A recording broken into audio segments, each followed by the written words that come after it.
everyone, and welcome to our webinar today, which will be about theater and education for social action.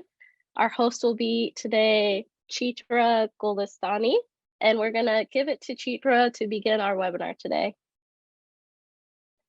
Welcome everybody to the Wilmette Institute's webinar with NCCU, North Carolina Central University. We're so delighted to have such a stellar list of panelists today with us in our collaborative effort to bridge really theater and education for social action. So we'd like to get started by introducing each of the panelists, and I'm going to go ahead and share screen to do that. Oh, okay. Sorry, maybe I can't share screen, so I will just share a little bit about each individual. So today we have with us Dr. Harvey McMurray, who is a professor of criminal justice at North Carolina Central University. He received his Bachelor of Science degree from the University of Maryland, a master's degree from Urban Studies at Howard University, and his doctorate degree in criminal justice at Rutgers University. He's a former Washington, D.C. police officer in the 1970s. And I have had such a pleasure of getting to know him and all that he does. I honestly don't know how he does everything he does, but he is an incredible human being. We also have with us Professor Penny Carroll. Penny Carroll really is an amazing individual as well, an amazing educator in social work practice and public health, and in community collaborative efforts and spanning over 20 years. She's a professor at North Carolina Central University in the Department of Social Work and empowers undergraduate and graduate students to reach their highest academic potential and beyond the classroom walls. And you will witness that today from some of the work. You'll see that her graduate student, Miss Nora Dicker, has joined us today. Will share with us. Nora is a social worker passionate about working alongside those with mental health conditions and justice-involved individuals.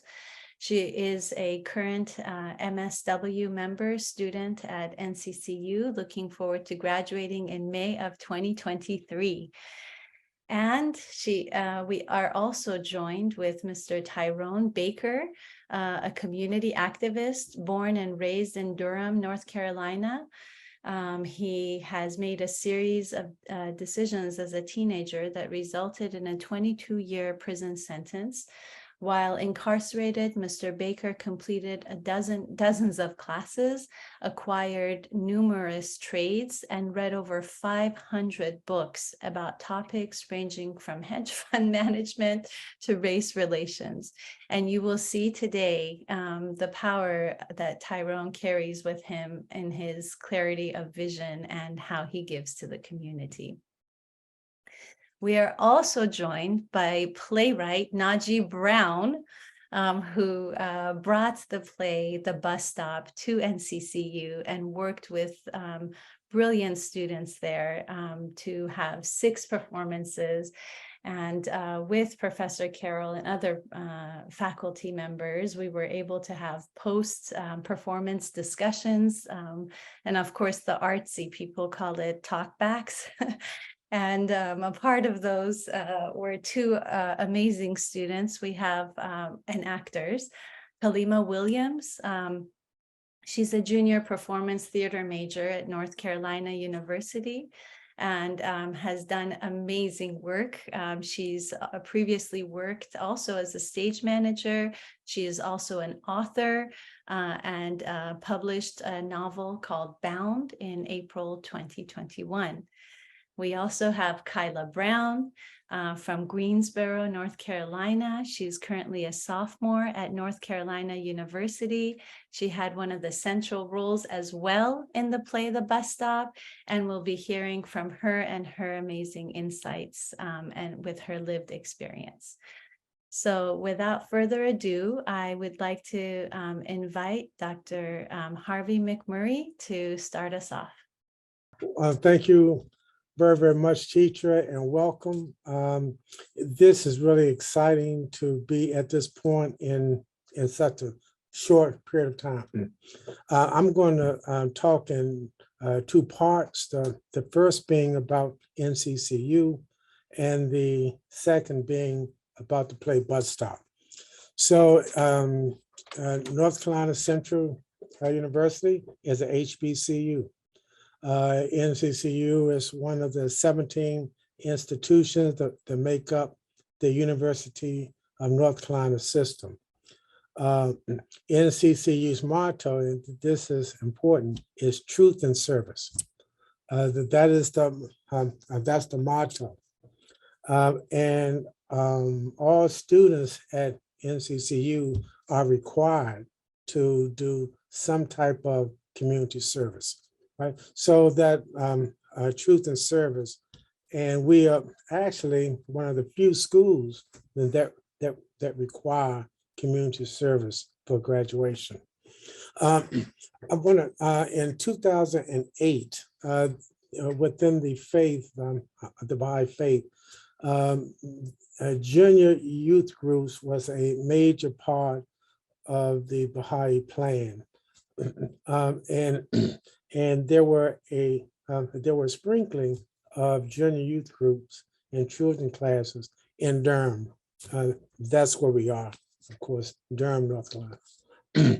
And I'm losing my voice, so bear with me.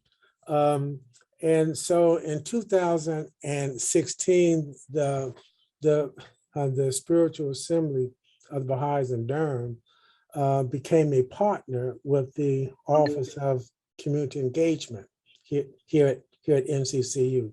So students could then come through the faith in terms of placements and earn community service hours. And now I'm going to show you, if you can show that picture. This picture came about, and this picture, it really has a lot of parts. Around NCCU, the plan was to develop 9 zones to reach out to the community, the neighborhoods around NCCU. So we thought that it would be important to inform the chancellor of NCCU, Dr. Johnson Akinleye, who's in the center. And the young lady beside her, Ariana, she was then a 13-year-old. She had never been on NCCU's campus. In fact, when we were up in the chancellor's suite, she said, "What is this? Who is the chancellor?" And she asked, "Well, is he akin to a principal?" So we said, "Yeah, that's kind of what he does." The young lady on the far left, Kara Dickinson, is a criminal justice major, and she performed 2 years of service, community service, working in the neighborhoods around NCCU. Next to her is Dr. Farah Rosenberg, a counselor, and Ariana. Next to her is Chancellor, I just mentioned, of course, that's me, and another person to my right is Nathan Glines, and then Bob James. The sad thing about this picture is Ariana was telling the chancellor how she was doing good in school. She wasn't getting suspended. And she was so proud of having because she stopped the fights and getting suspended. In December of 2021, and this was after COVID. So when COVID came about, these relationships just fell apart. So we were not in contact with the junior youth in the programs. In December of 2021, there were 6 young people in a car, and it was a drive-by shooting. And this dear soul, Ariana, was one of the 2 people killed. And one could but think that if she were still engaged in that junior youth program, she would be alive. So this issue about building up communities is not academic. It truly is about life. Okay, if you can take that off, please. So the part 2 is I was introduced to Jeff Albert, I think it was in January of 2022. And shortly thereafter, we had a meeting with Jeff and Chitra. And we came up with an idea of using the arts as a basis, a foundation, if you will, a springboard of sort to engage the community on campus and in the area surrounding NCCU. And so to be brief, Jeff and Chitra, Mr. Kaiser Barnes, a former member of the House of Justice, visited NCCU's campus. And out of that visit, we met with department chairs, Dean Wilson. We met with Kim Pfeiffer McGee in the provost office, and we met with the dean of the law school. And so we were exploring pathways of community engagement and approaching social justice issues. For instance, in the dean from within the law school, the plan was to actually have an annual Lewis Gregory Awards, well, not awards, talk. And so we were really excited about that, and the dean of the law school was very supportive. However, she has since died. She passed on. So that's still something that we plan on doing, as Lewis Gregory was a champion of untold proportions. So we are going to keep that in front of us. The other one was how can we use the arts on campus as a springboard for an interdisciplinary approach to promoting social justice. And this was actually the first time that I'm aware of. I've been on NCCU's campus for 36 years. And the academic departments tend to be in silos, and I'm not being negative, but there was not this interdisciplinary cooperation. But the bus stop helped to facilitate that interaction. So we were really excited.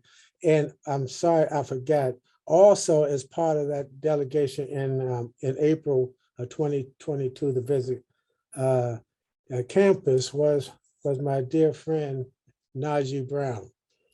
And there was such excitement from the departments and students about this opportunity to have a collaborative approach to social justice and community building.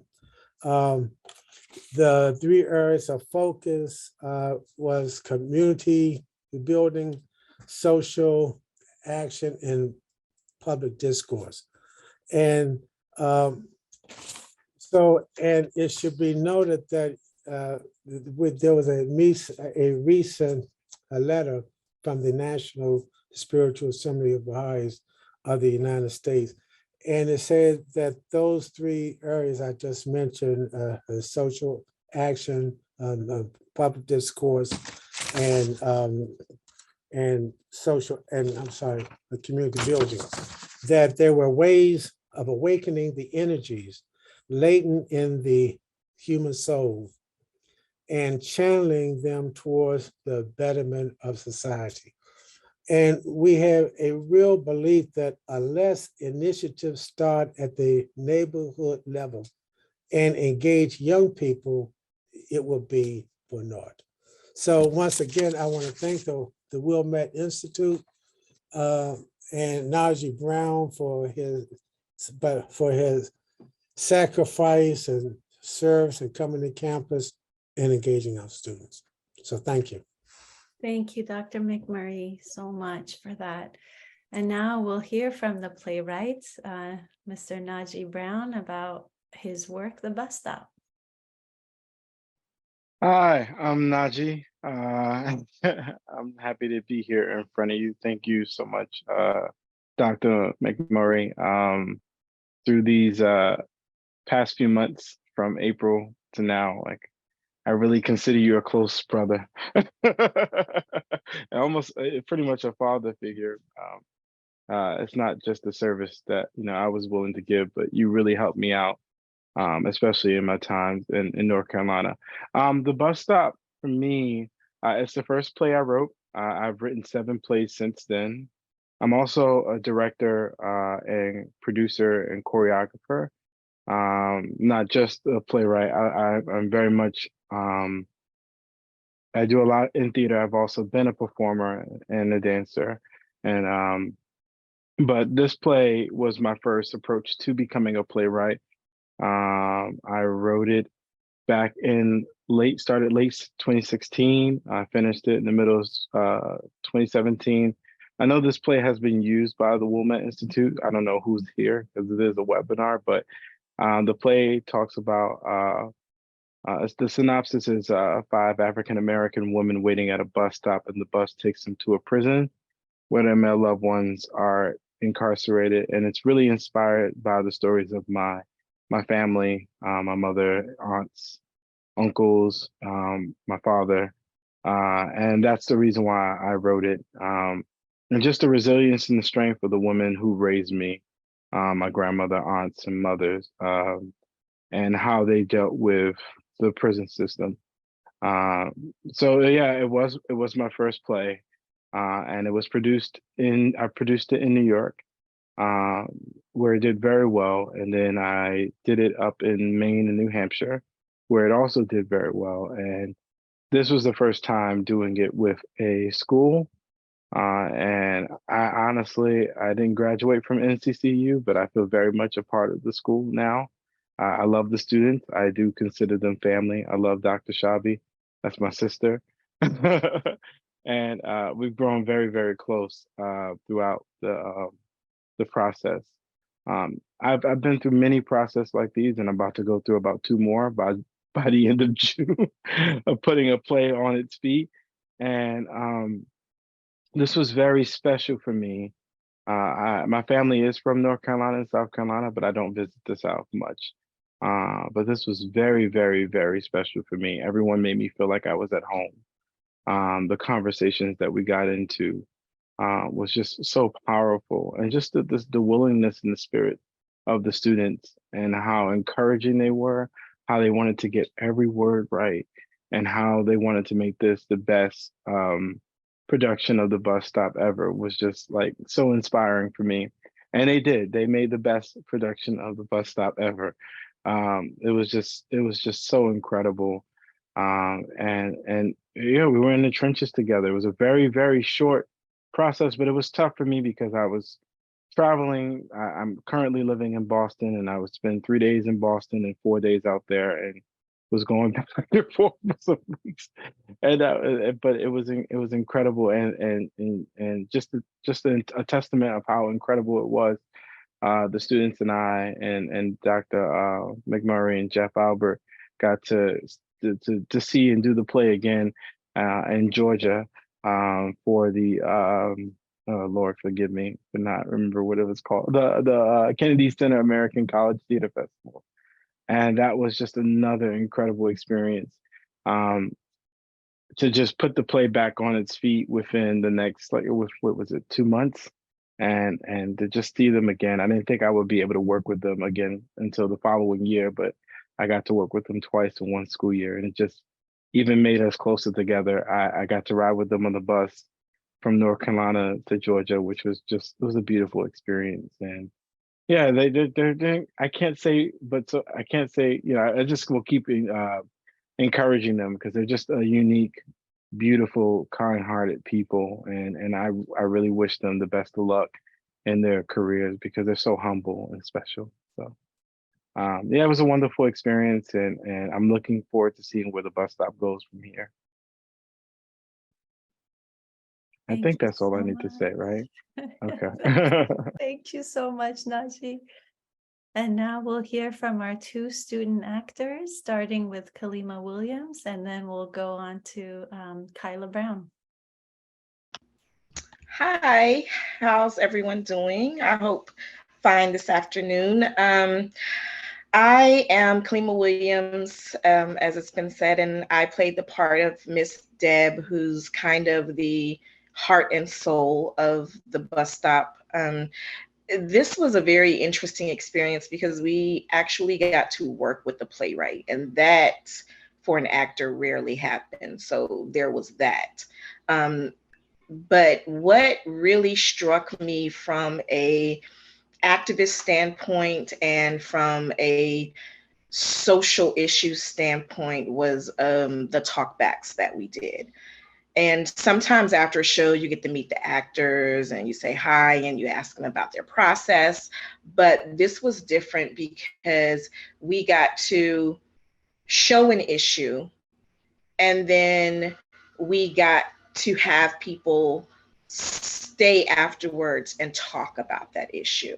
And what was so special about that is we got to humanize that issue first, which doesn't always happen, right? Because most times people who have opposing views come into a setting that's already set up to be adversarial. I'm on this side, you're on that side. I have my views, I have my thoughts, I have my points, and I'm not coming off of them. And it's the same thing for the other side. And there isn't really any room for a compromise, or if we're truthful, a solution either, right? And so what these talkbacks did with people from the community, with people who just came, you know, even people who just came to see the actors on stage, they were able to stay and talk about this issue of the prison system and the pipeline and what these family members who were affected, what their lives were like and what laws should look like. And hey, this isn't just bad people who did bad things, but there's a whole vast web of people who get touched when a family member is incarcerated. And there's something that we should be doing about that on so many levels. And being able to participate in that level of communication night after night after night was a very humbling and awe-inspiring thing. And I just think that this is a unique space of theater that can touch people in a way that isn't pushy, isn't assuming, but is humanizing, is connecting, is relationship oriented. And most people do not get their their thoughts changed by someone shouting over them, right? Or someone saying, no, look at this, stat, look at this. But when you can humanize something or a situation or a people or a thing or an issue, when you can make someone see themselves in something, you can literally change the world. And for me, that's what was so powerful about being on that stage and representing Miss Deb and the thoughts and things that I held inside myself when I stepped on that stage to perform as her and to bring to life Najee's vision. Like that, I think for all of us, that was so important. We like he said, we bonded so much and so well that all of us wanted to make sure that the thing that he had wanted most as he sat down with, pen and paper or a computer or whatever it was, that was demonstrated in the best way possible. And I think that the response that we got from those talkbacks proved that it was. Thank you so much, Kalima. Thank you. I will invite dear Kyla. Hi, I'm Kyla Brown. I played Mahogany in the bus stop, and she was an activist. She was a daughter of someone who was incarcerated, but of all, she was one of the few people that make the whole five come together as a group. She gave a little youthfulness, if I can say. I really connected with her on a different level because we had some of the same things happen. My father was incarcerated for a long period of time, and it was a lot of hurt there, a lot of anger there. And going along, I always thought, I had a mindset of, at least I had a conversation. I'm not willing to forgive. I'm not willing to let certain things go. And playing Mahogany and her openness to have conversation with women she didn't even know, and letting them in and letting them tell her different ways to handle this situation, and her willingness to forgive her father, because she was just raw for a minute, and then her breaking down and seeing something from another person's perspective really changed me internally from the relationships I have with different people on campus and my father. I think the play really brought up uncomfortable conversations that need to be had.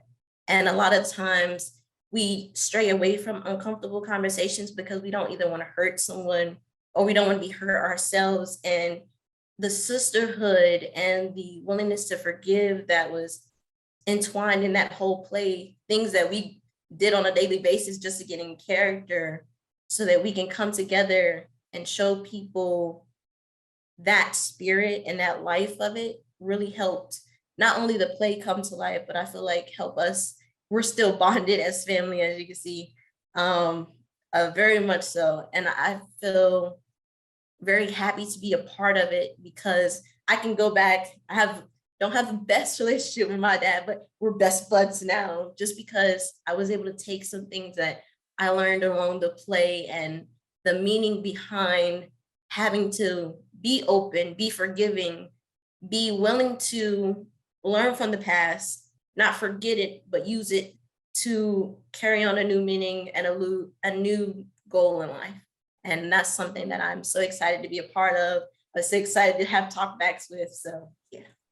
Well, Kyla, thank you so much for sharing your lived experience and moving accounts with us. Even though I'd heard it before, every time I hear it, I feel moved. Thank you.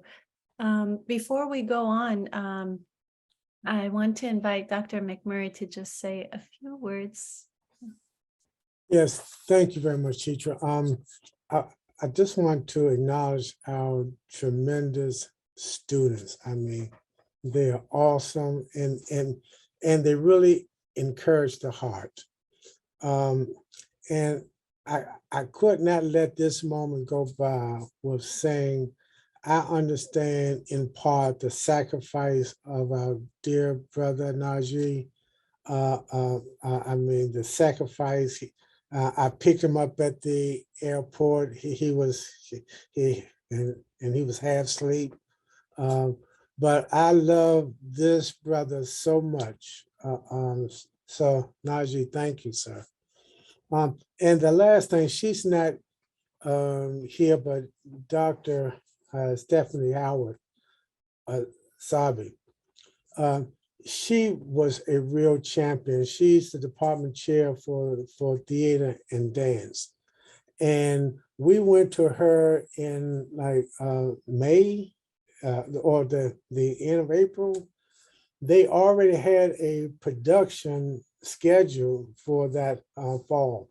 She went to her faculty and they agreed to put aside their scheduled play and allow Najee to come and bring in Bus Stop. So she's a real trooper. I have no idea how she does what she does. Dr. Asabi is, I mean, there aren't words to really describe what she does. And she loves her students so much. And so even though she's not here, I hope she hears this and know how grateful we all are to what she has done. And hopefully Najee will be back in fall of 2023. Indeed. Thank you. Absolutely. We echo that at the Wilmette Institute, dear Shabi, wherever you are. I hope you hear this. We're going to move on now to Professor Carroll, who will talk a little bit more about the educational aspect of social action. Yes, I am so excited. Thank you for allowing me to be here and be part of this platform. I just want to say real quick, I remember when I attended the play, and I think I went up to Najee after it was over, and no, I think it was during intermission. Now, I've been attending plays since the 70s and 80s. I've everything from the Hellier Song, The Wiz. I've attended a lot of plays. My mother really introduced me to theater in that way. I went up to him and I said, "Are these students?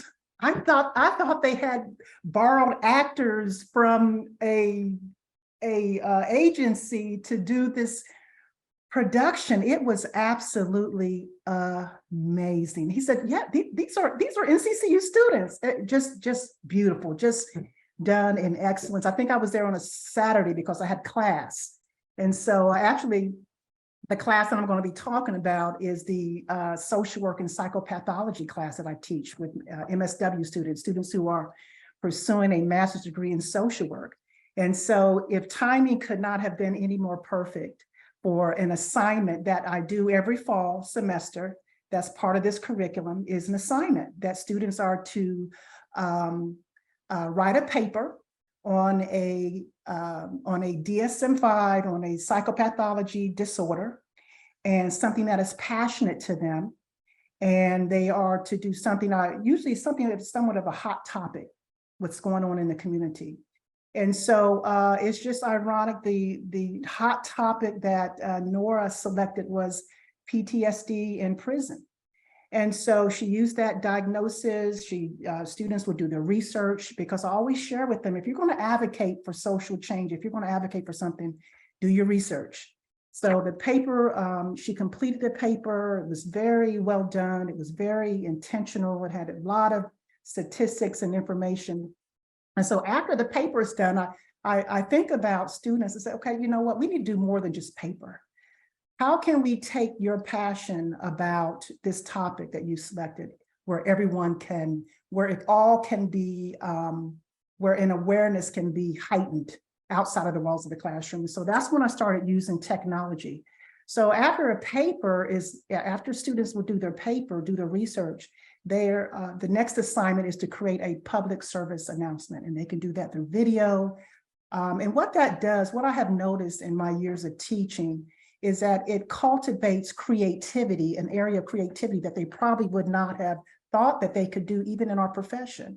And I was trained in the era of information. I was not trained in the era of technology. So this is something as a professor that I've had to embrace wonderfully because I enjoy it. So anyway, this public service announcement, and obviously, you share with students the purpose of public service announcement, heighten the awareness, talks about change, what are some of the solutions? And this is what happened out of this timing of this production and this assignment.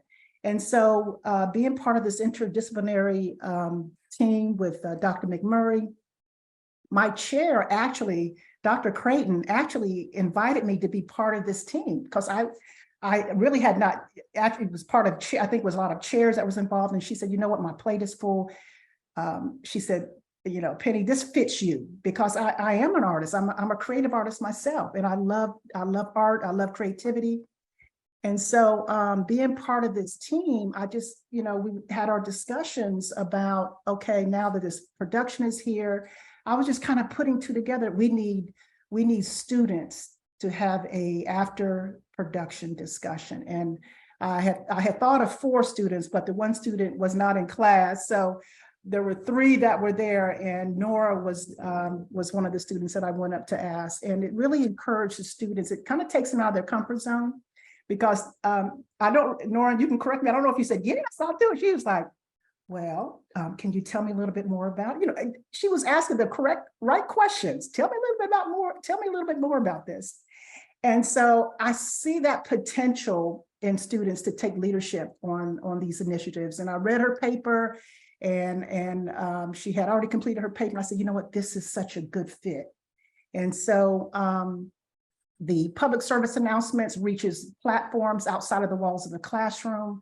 I encourage students to load these PSAs on their social media and then get responses back.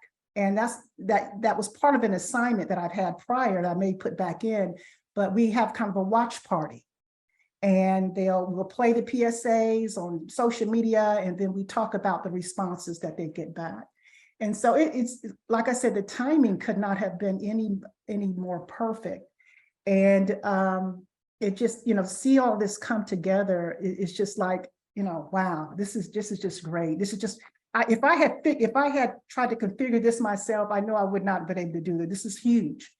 And so I think the next thing that we're going to view, I believe, is the actual public service announcement that Nora created. And I could not be more pleased to present this to you. And I believe it's and I guess, is Nora going to be able to set this up? And I'm hoping that this will get views over and beyond, because it's really a powerful public service announcement. Thank you, Professor Carroll. Our tech team has it ready to go. Thank you.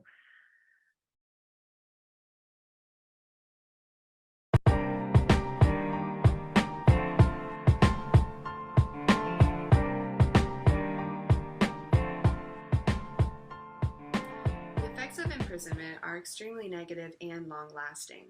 Violence levels are high, the treatment by correctional officers is often demeaning and violent, the healthcare within the system is severely lacking, and there's often a sense of loss of individuality and self-dignity.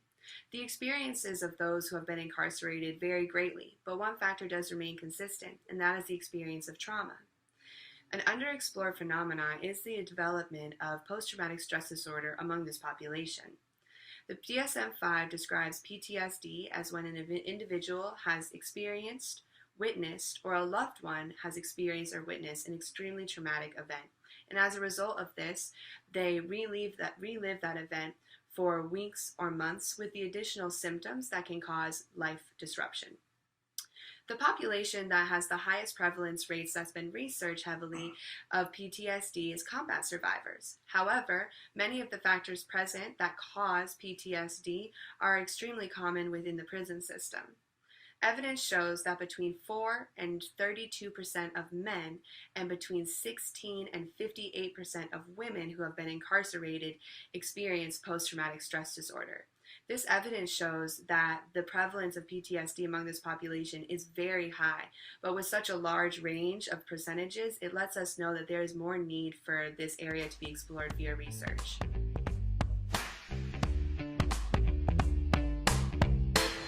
would like to now introduce Tyrone Baker, a published author, essayist, entrepreneur, and someone who spent 14 years within the North Carolina prison system to further discuss this topic.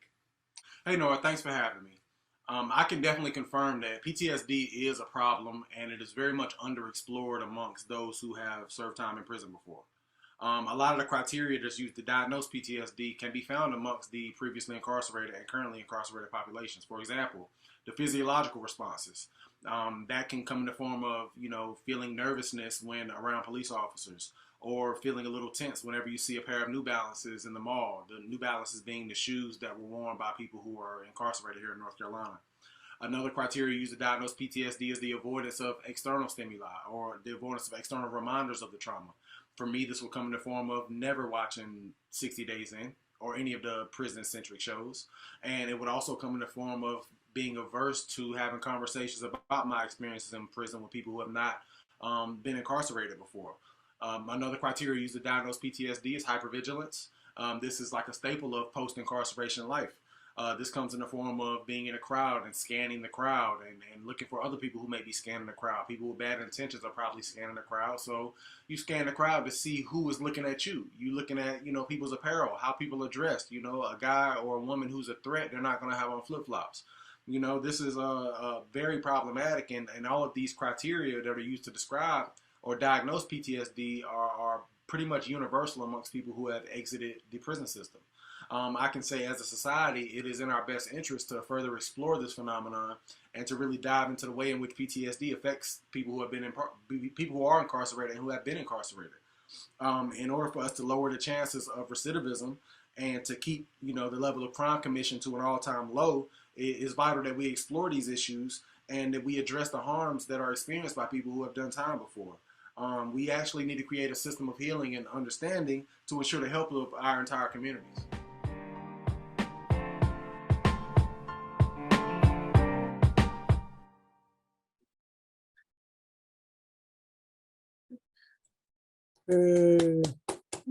Thank you so much, Nora and Tyrone. We'd love to hear your comments about the PSA. Yeah, so the PSA, as you all know, it was an assignment from Nora's assignment that she completed for Miss Carroll's class. And as far as the content itself, a lot of that material came about. There were things that I was already aware of, things I've been experiencing since my release in 2020.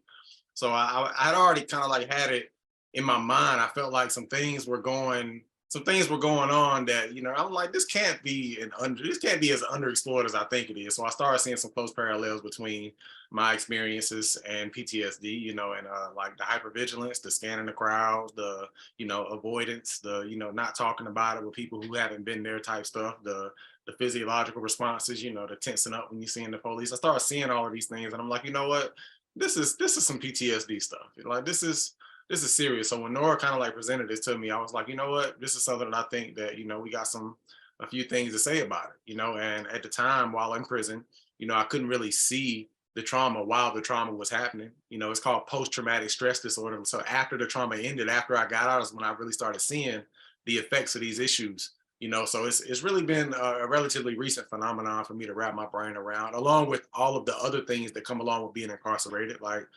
now to this day, I have a problem with meal planning. Like, I completely suck at it because, for so long my meals were provided for me, breakfast, lunch, and dinner. Like, now I fall apart sometimes, but like, oh, I haven't eaten today. Like, what is going on? So even like when it comes to sleeping, like when I'm awakened out of my sleep, it's very hard for me to go back to sleep because for most of my adult life, when I was awakened out of my sleep, there was a reason. Like, I was awakened and my adrenaline was immediately pumping.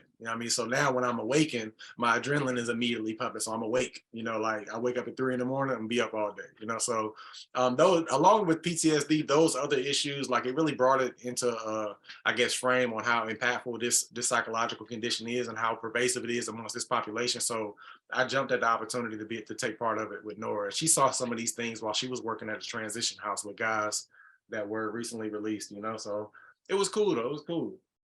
Yeah, so just hearing this assignment with Professor Carroll, how we were supposed to choose a hot button issue or a hot topic, so something that is maybe debated or underexplored. And so a population that I have been doing most of my research for my master's program is the justice involved population. And so Tyrone had done recently a talk with NAMI Durham talking about PTSD among justice involved individuals, which kind of opened my mind further to exploring that particular diagnosis. I did work at a transitional house for men who had been released from prison. A lot of them were men who had mental health illnesses already diagnosed or some physical disabilities. But regardless of that diagnosis status, we required all of the residents to get a mental health evaluation.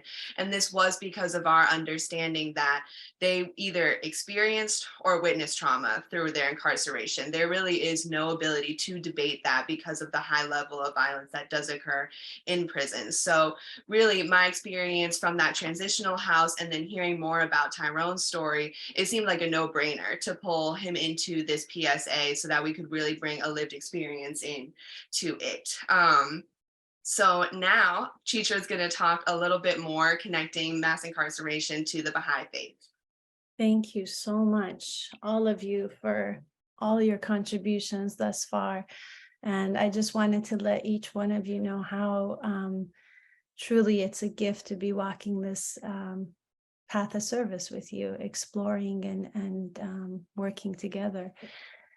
So, I mean, I wanted to start off by saying that when we see the prison industrial complex, or we see any other manifestation of injustice in society, things that are broken down, whatever the social, economic, political systems all around us, it's like a tree. We have to see why it's giving bad fruit, and we have to look at root causes.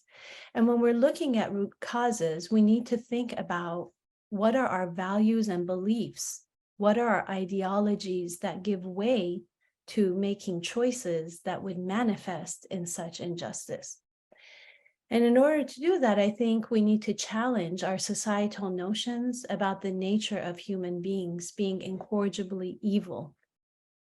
That from a Baha'i perspective, every human frame, every soul has been created noble. Just as a candle, its purpose is to give light, just as a tree, its purpose is to grow and give fruit. The purpose of a human being is to be good, to give, and on a macro level for humanity to fulfill its true destiny, to become united, to produce good. And so this kind of, notions that our society carries about historically we've been bad. And so these are the ways we need to protect our society, is by locking people up, right? If we look at the conditions of how change is created, it's through education. If instead of locking people up and not investing in them, we utilize education, we will see a huge difference in what society can produce. And it reminds me of this quote that the prophet founder of the Baha'i faith, Baha'u'llah, means the glory of God, said. He said, regard man as a mine rich in gems of inestimable value. That's what we all have, inestimable value. Education can alone cause it to reveal its treasures and enable mankind to benefit from. What kind of society will we have? My dear sister, Professor Carroll, unleashing that potentiality in her pedagogy. Imagine if we had those kinds of educators every step of the way. If our educational system, for example, did not use the deficit thinking model for people of color and say, what is wrong with them? Why is there an achievement gap? Why can't they catch up? Instead of looking at reality, looking at the conditions that have given way to the inequity that we have in society, not jumping over the fact after segregation, we had redlining, that communities were created where there is no investment, where crime increased, where then people were incarcerated and forgotten and locked up. And so when we start looking at the root causes of issues, then we will be able to have a holistic perspective to have lasting solutions. And so as we try to do that, we will have huge, we know that we need to be having a united vision and to have united action, but we're so polarized in this society. And one of the reasons is the ideologies that, founded this country, and that is with white supremacy. So if we go to the next slide, I'd like to share a quote from Baha'u'llah that challenges those notions, especially because if we think about the role of religion, a lot of times people will say, it does make things a whole lot messier. Okay, so we can't argue with that because of the disunity that the ignorance of humanity causes. But we do know that religion is has a vital role in the building of society. So looking at various perspectives and spiritual teachings, indigenous ideology is really important. And here is one from Baha'u'llah. So this is actually his son, Abdul Baha, in a quote where it says, Baha'u'llah once compared the colored people to the black pupil of the eye, surrounded by the white. In this black pupil, you see the reflection of that which is before it, and through it, the light of spirit shines forth. And so in the Baha'i writings, people of African descent have a very special role in the whole vision of humankind. So if we were to make the analogy that all humanity is as a body, if one part is not functioning well, it will affect the whole body, then the vision is a very important role. Now let's take this analogy and say, if Baha'u'llah is saying that Black people are like the pupil of the eye, and that you can see the reflection before it, what if our nation were to see through the Black experience our history, where we are now, the impact of that history now? Perhaps we could build a much more truthful future, a more just and united future, should we reflect on this passage. So with that, I'd like to move on because there isn't enough time to go deeper into every aspect of a more inner, perspective of social transformation. But I'd like to invite Nora and Tyrone to take us to some of the practical solutions. Absolutely. Thank you so much, Chitra. So just to get a good idea of what mass incarceration looks like in the United States, currently we have 2 million people in prisons in our country. So that's a pretty large social problem, and something that the bus stop does a great job in illustrating is the person who is in prison is not the only one affected by incarceration, right? So that scope is much larger as well. So as it's such a large social problem, there are a lot of different causes and solutions to mass incarceration. One of those causes that I have focused a lot of my research on is known as the school to prison pipeline. So students who have been suspended in grades 7 to 12 are more likely to be incarcerated in young adulthood. And that is what's known as the school to prison pipeline, that those suspensions or expulsions funnel students into incarceration in the future. So there are some solutions that have been proven and studied to help disrupt the school to prison pipeline. So one of those types of solutions are restorative justice practices. These practices are not used exclusively in the school setting. They're also used as a replacement to our criminal justice system.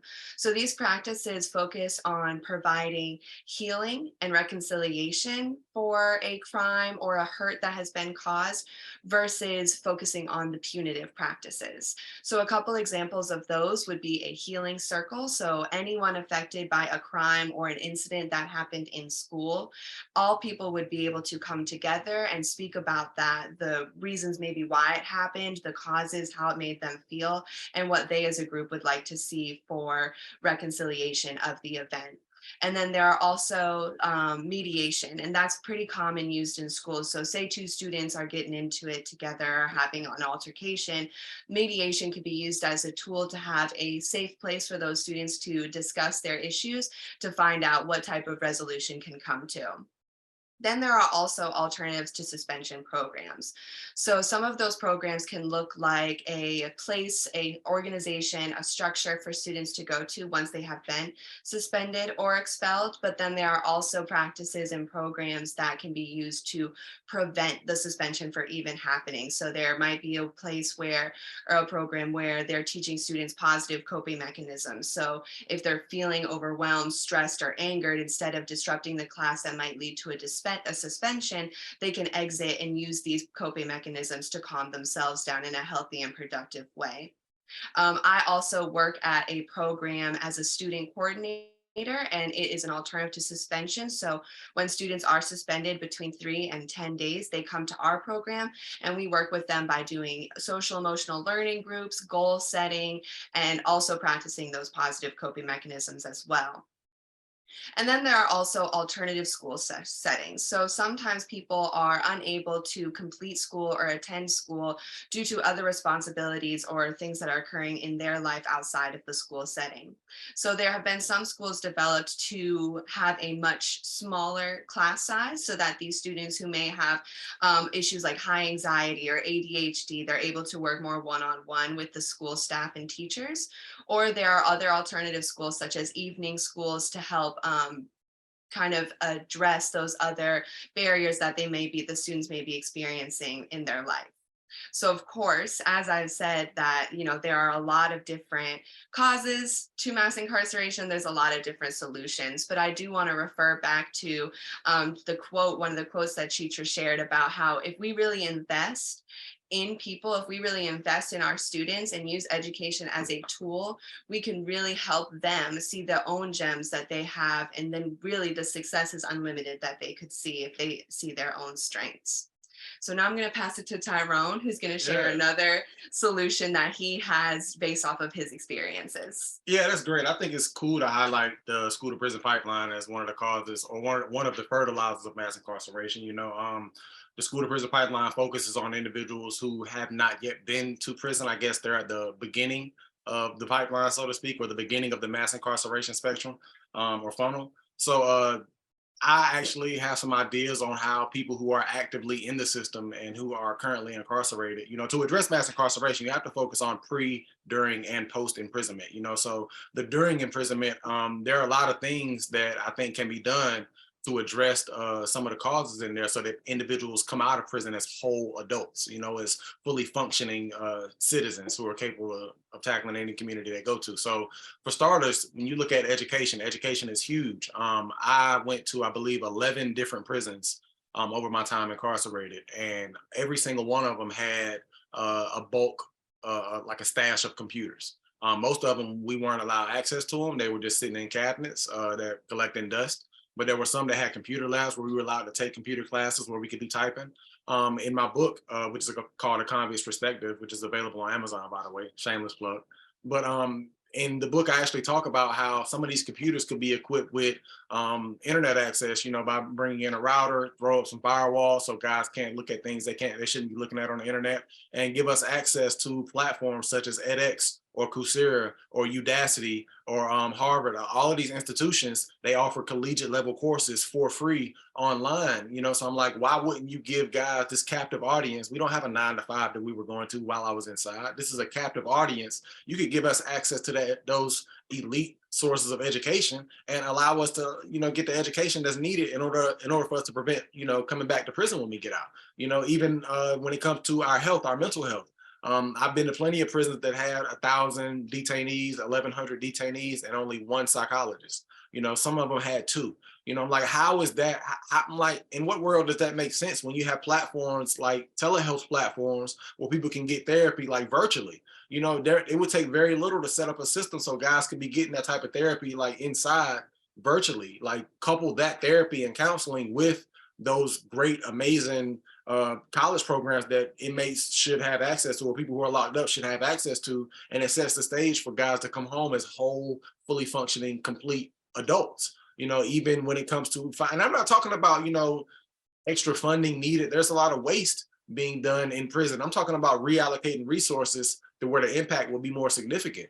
You got 70 something prisons in North Carolina now. You got 70 something GED programs, and you have 2 college programs. I'm like, how does that make sense to me? Why can't some of those GED programs, the resources that's being put into those, be put into post-secondary education? Can we at least get 10 prisons to have college programs if the budget doesn't change, if the cost of doing so is the same as the current operations? Like those types of common sense practices, I think, should be tapped into, and they're not. Even when it comes like economically, I worked a job in prison for years, and they paid me 40 cents a day. Like I would give a full 8-hour, sometimes 10-hour day scrubbing toilets, mopping floors, and I couldn't even buy a postage stamp afterwards. I'm like, if you want to, the prison industrial complex is real, but I do think there's a way to give guys in prison, I guess, decent opportunities to not only earn money, but, to take care of their family, to help pay any restitution that they may have, to give them that sense of waking up and taking their behinds to work and then getting off and actually being able to see fruit from their labor. That I think that those tackling mass incarceration from within, using those 3 strategies, from telehealth to virtual education to, the last thing I said, economic empowerment, through giving guys jobs that actually pay reasonable wages where they can get a sense of fulfillment from it. Like paying me 40 cents a day it's crazy, but coupling all of those things together, I think, will be an amazing solution to address some of the ways in which prison itself fertilizes mass incarceration and recidivism. So then we're good to move on to the next slide, and we'll talk about racial disparity that's present in the criminal justice system. So here I have just some statistics to kind of give a picture of what the numbers are before Tyrone really puts his lived experience to fully give a full picture of the racial disparity that is present. So in general, Black people are incarcerated 6 more times than white people. And so then also, if we're looking at race and gender, 1 in 3 Black men have a high likelihood of becoming imprisoned in their lifetime compared to 1 in 17 white men. So below is a visual, and this data was taken from 2018, which was a couple years prior to the 2 statistics that I just listed, but that just gives you a racial comparison by gender from the prison policy initiative of those disparities. So as you can see, it's very clear that racial disparity on the men's side. And then it's also important to note, since we have talked so much on education, that this racial disparity is absolutely present in the school to prison pipeline, or in the rate that Black students receive reprimands or suspensions. And so Black boys are suspended 3 times the rate of their enrollment, which is much higher than any other racial group that are students. And this disproportionality is also present for Black girls as well. So now if you'd like to take off. For sure. I mean, I think that any conversation about social justice in America, of course, there are always hints about America's original sin, which is, the enslavement of people who look like me. And I definitely, we all know how mass incarceration, even contemporary policing and phenomenons of that nature are offshoots or residue of the way in which people like me, were held in chains and stuff, the modern day policing being a direct descendant of the slave patrols and things of that nature. But I do want to, I say that to say this. I say that racism and racial disparities are baked into the very fabric of mass incarceration and mass imprisonment. When I was locked up, I did 14 years. My first 2 years were spent in the county jail, where I did not see another white person for those entire 2 years until I went to court. And that was kind of mind blowing to me. It was like, how is it that I can be in this jail and they had me in a block because of the nature of my charges. They had me in a cell block where the only other individuals in this cell block over a 2-year period, they all like look like me. So of course that was enough to trigger some like little racial, beacons of interest in my brain. Hold on, something's going on here, and the process of going to court in and of itself. I mean, full disclosure, I was involved in the taking of someone's life. I played a role in it. And in the beginning, when I was first incarcerated, I have vivid memories of being in that courtroom, looking like I look and sitting across from, here's an old white man in front of me just talking to this other old white man, this DA, and they're trying to decide whether or not they want to kill me or not, and like put a needle in my arm. And this other white guy that's sitting to my left is supposed to be talking to this other white guy about the merits of not doing so. I'm like, here I am sitting in this courtroom, young little street kid from Durham, and I'm listening to these 3 old white men talking about whether or not they should kill me or not. I'm like, hold on, understanding what I did to get to that point, but I'm like, this doesn't seem like a very productive way to deal with these types of issues. You know what I mean? Individuals who go through this process and are hit with the racial sledgehammer in this way, they tend to develop a lot of animosity towards the other race, and then they're funneled into a prison system that itself is extremely racialized, gangs and stuff like that. So I'm like, the prison system as it's currently set up, not only are people being herded to prison in a way that is extremely racist, but while they're in there, their negative racial sentiments are being strengthened and fertilized and concretized. And these are the individuals that we heap shame and contempt upon when we release them back out into society, because they aren't able to function as fully evolved adults in this racialized society we live in. That is mind blowing to me. I'm like, that is actually counterproductive the way the system is currently operating, and I can't help but look at it for what it is. Like, maybe the system is running exactly how it was designed to run. It was never designed to uplift people who look like me. You know what I mean? It just wasn't designed to operate that way. So I'm like, okay, if the system was designed to run that way, the architects of the system are racist, the current beneficiaries are racist. So it's up to us, people who lean to the left, it's up to us to really be like, you know what, how are we going to fix this system so that all of society benefits from it and not just a select group, while another select group is being thoroughly victimized from it, and that's the conversation I think should be had. So yeah, Chitra, I definitely think Chitra would like to introduce a few things here, with all that being said. Ooh. I really don't know if there's much more to say. Thank you for your invaluable contributions, each of you. And Tyrone, thank you for leading us straight into hopefully a dynamic Q&A. We are open now to taking some of your questions.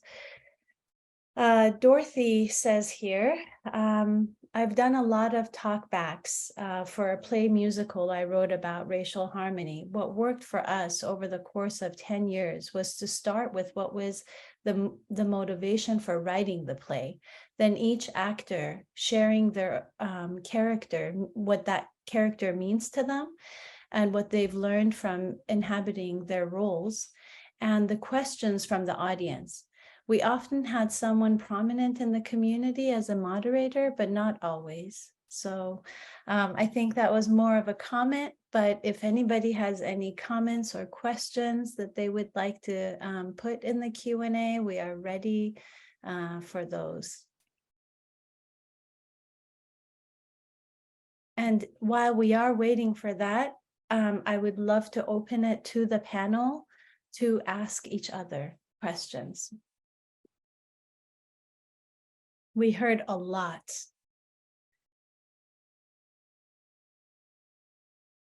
Or make comments, they don't have to be questions. I don't know if I have a question. This has been just rewarding for me, and the information has just been very, very intentional. I was just thinking about, if I had not asked Nora to participate in this, where would we, I would not have had this level of information. And so I was just thinking, and it's not patting myself on the back, but I think one of the questions was that, when you're working with students, you just really assess those students who have those leadership qualities, and that could really play a part in something of this level of creativity. And I'm just so thankful. So I just wanted to share that. Thank you so much. And it looks like we have a question about where people can get Tyrone's book. Tyrone, if you could please put that in the chat, I'd appreciate it. Yarnell. Lord just put it in there if I'm not mistaken, right? Mhm. And it's on Amazon. It's a convict's perspective, critiquing phenology and inmate rehabilitation. It's basically me. When I was inside, I was actually reading a lot of work from criminologists and penologists, and I felt like they were, I mean, no offense, but I felt like they were sitting in their ivory towers, you know, a million miles away, writing theories about a system in which I was housed at the time. And I felt like in a lot of points they were missing the mark, you know, and I actually felt like the opinions of people like me were way too much neglected in these theories that I was reading. So I said, you know what, I'm going to put something together, not only critiquing, you know, the way in which criminologists do their research, but I'm critiquing the results of some of their research as well, you know. So I'm providing a lot of things that I think could be helpful as far as like making the system more I guess centered around habilitation and less around punition. But it's on Amazon, by the way. And for reading this book personally, and we did a fundraiser based off of this book when I worked at the transitional house. I think from a research perspective, Tyrone gives a really, like, a lot of reasons as to why accurate research is lacking so much on the status and living conditions of prisons. And so I think that's really invaluable perspective that's offered in the book as well, because it really does seem like the research that's currently out there based off of people going into prisons are lacking in terms of their validity. Definitely. Thank you. There's a question from Michael real quick. I'd like to hear more about the connection between the bus stop and the academic social work aspect. What was the interaction between the academics and the performance? So maybe, yeah. I led one of the conversations for the last day of the play. Thank you to Professor Carroll for making that connection. And so I had the pleasure of watching the play once previously during rehearsals. And so I got to really familiarize myself with what was going to be discussed throughout the play, as well as what might look like in the discussion. And that also gave me the opportunity to talk more with Najee as well. And so just watching the play was really a great experience because, like I said, it gave a really nice picture of, an accurate picture, I would say too, I wouldn't just say nice, of what the experiences of loved ones looks like when their people are incarcerated. And so then afterwards, we really just held a pretty open-ended conversation with audience members as well as cast members who came after they had, you know, gotten out of their costume and everything and joined the discussion as well. And so I would say for the most part, in my experience, the audience guided the discussion, but we looked for key themes or ideas that they may have themselves for how can we actually continue this work to address it. A lot of people talk about raising awareness, but what's the next step that we can do as well, as the play in itself is raising awareness? So what in addition can we do? And so that's where a lot of the discussion was focused on as well.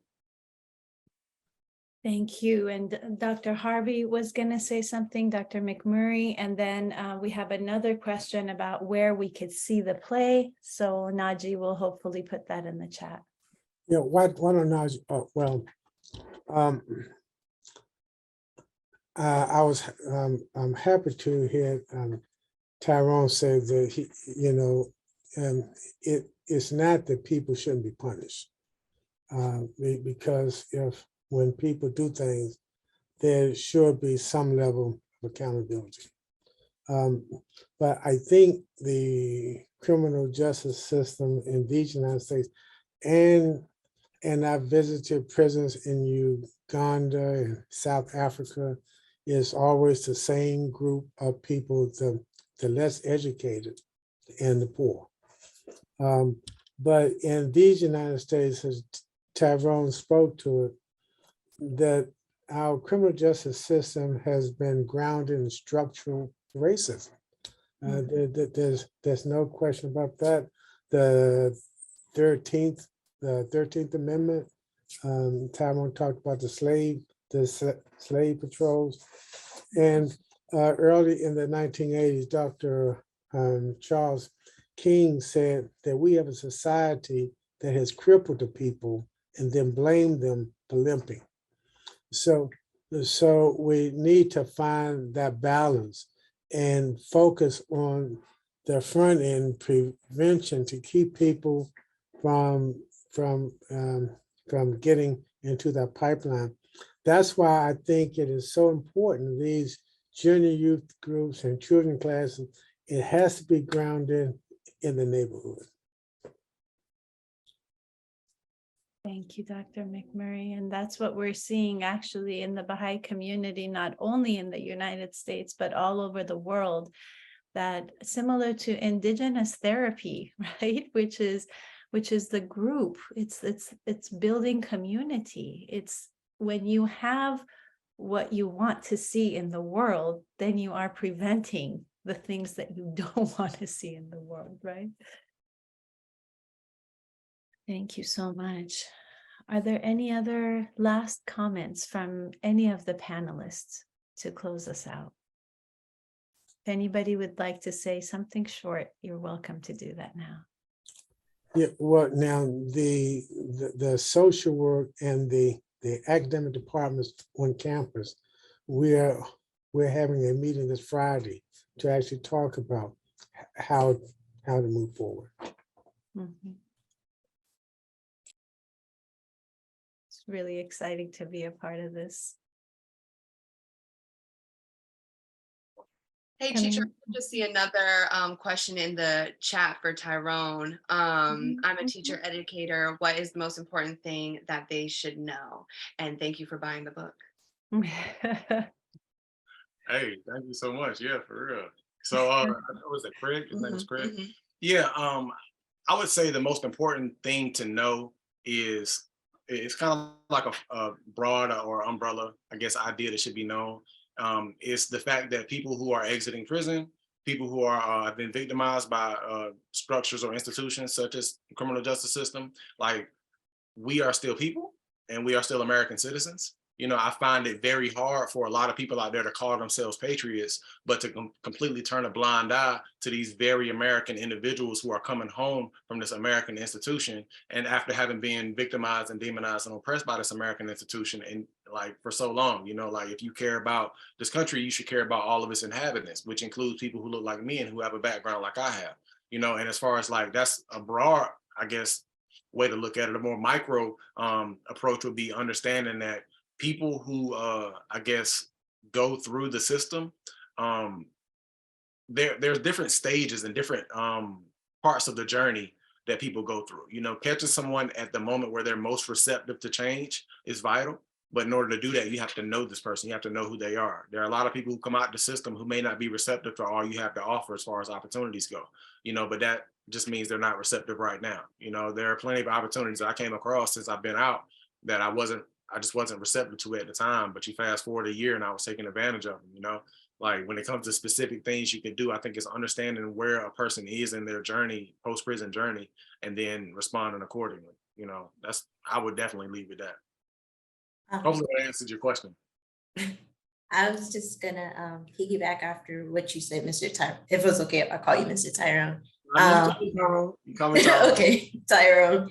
As I said, my father was incarcerated, and when he did come back, it was kind of hard to communicate because you didn't want to say the wrong thing or not say the right thing. And we were able to get on when he got to where he was ready, we were able to get on the part where we can communicate where he wants us to help and where you don't want to help and where those boundaries are set. Because in that, I'm going to say environment is you have to have what he says, you have to have a mindset of, I'm working on myself. I want to get better so I can get out and do better. And I was happy to see his growth, but I also know there was a lot of boundaries that we had to get past and still are getting past with his journey even now. For sure. And I mean, if I may, like, of course I don't know your father and stuff, but I can say that one thing that is really becoming more and more apparent to me is getting that prison residue out of one system doesn't happen over a set period of time. Like I came home in August of 2020, you know what I mean? So it's been about 2.5 years now, you know, and I'm still dealing with things that come from in there, you know. And even as far as like you wanting to help your father, there were times where I came home. I got locked up when I was 19. I came home when I was 33. You know what I mean? I became an adult in prison. You know, so when I came home and my family wanted to give me all this help, I actually had to tell them, like, look, y'all, like, I know y'all want to help and I really appreciate it, but the things that I think I can do, let me do it so I can get that sense of self-worth, that sense of accomplishment, that sense of trying to establish my sense of personhood. Like, let me do this just to prove to myself I can do it. And I mean, of course, if I slip up, I'm glad y'all are an amazing chocolate safety net for a brother. I appreciate it. But let me do this so I can get that sense of self-worth. You know what I mean? So it's little issues like that that stem from being in prison where you don't let people do favors for you. You know what I mean? It's being in prison where you either be self-sufficient or you be a victim. You know what I mean? Like, it's so that coming home with that type of mentality, it might be something that helps you in your relationship with your father. And Chitra, if I can take a second and thank you and the Wilmette Institute, because none of this would have happened had it not been for the Wilmette Institute. So I want to thank you for your support on behalf of North Carolina Central University and the continuing relationship, because for sure this would not have happened without you. I mean, without the support of the Wilmette Institute. So thank you very much. Thank you so much, Dr. McMurray. Thank each of you so much for your invaluable contributions to this. In the Q&A, I saw that someone already wants to share the video for the restorative justice work they're doing. I am sure the impact of this video and the PSA and all that has been shared will go far and wide, and that there will be more of this to come. So I look forward to more of our sustained collaboration. And I wanted to also say that the Wilmette Institute does have a social transformation certificate program we just started. The first course is Approaches to Nonviolent Social Change. And then we have a course on human prosperity and sustainable development, and then reconstructing Blackness and building a unified society in the United States. So please feel free to check us out on our website. And if you'd like to contact me, it's cgolestani@wilmetteinstitute.org. I'd love to hear your ideas and thoughts. And until next time, friends, thank you so much for being here today.